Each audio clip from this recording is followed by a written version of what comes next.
لكن بأدب طبعا، والحكم له الحق ان يخاطبه. ودي هجمه النادي الاهلي وعماد متعب والثاني يا والثاني وجول.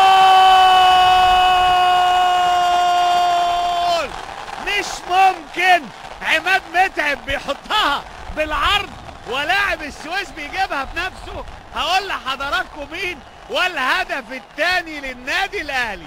ياه، في مهرجان اهداف ولا ايه النهارده؟